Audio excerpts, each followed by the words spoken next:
Now, making the most out of the least amount of space is great advice for anyone, but it's easier said than done. So we brought an interior designer and small space expert, Betsy Helmuth, to help save us and help us. We're so happy you're here. I'm here. Welcome to our small space. I'm gonna save you. You're gonna save us. Yeah. Now, we're gonna play a little game, a little fact and fiction game, because there's a lot of myths about small spaces. You ready? I'm ready. Number one, small spaces should always be painted white.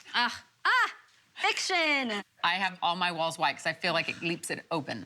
Well, not necessarily. My favorite color to use in a small space is light blue. Why? Because it really expands the space. We're used to seeing vast spaces that are blue, like the sky, like the ocean. Open. Vast and so open. It expands your small space. All right, so I'm gonna go home and paint my walls light blue. That's number one. Number two, small space decor should always be minimal.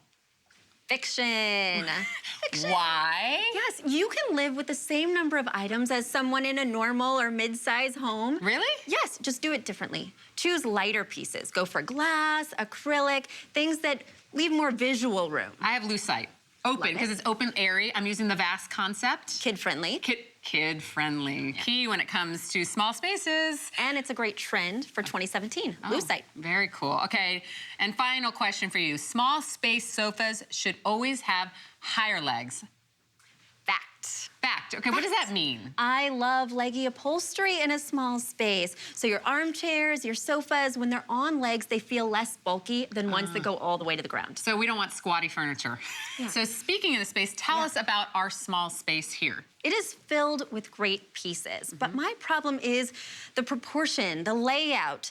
My first issue with this space are the pathways. We need 30 to 36 inches. I call it the chicken test. If I can't go like this and not hit furniture, I've got a problem. So flow and size and appropriate sized furniture. Right. Right? So the furniture in here is out of scale. It's for a mid-size or even large home. But we want to think smaller sizes in a small space. Even if it's not an apartment, I want to be shopping for an apartment-sized sofa. Oh, so start with, you like to start with the sofa in a small space. That's right. I'm looking at this bad boy over here because he caught my eye immediately as just too big for this space. So there's an apartment size sofa, like you said, and a home size. So how do we know the difference? Apartment size is 65 to 75 inches long. Let's test this out because I have a feeling. Look what I have. Oh, wonderful. There you go. If you wouldn't mind helping me. I would not mind at all because this is our home.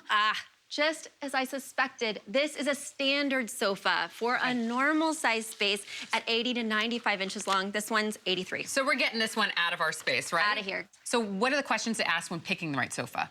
The first question, and the question a lot of my clients miss, will it even fit in my doorway? Double check, because you have smaller scale hallways as well. So think about that in advance. And not all legs come off, because some sofas come assembled, so you can't wedge it in, right? Okay. Right. So what other questions do you ask? Second, I ask, how many people do you want to sit in your space? Okay. Because that will impact how long your sofa should be. All right. The next question you want to ask yourself is, where should I put it? It's one of the biggest visual elements in the room, but it does not have to hug a wall. I love moving a sofa inside the space. That way I can not only use it to maximize the space, but also divide it into two, giving me two areas in one room. I didn't even think about that. All my sofas have always gone against a wall.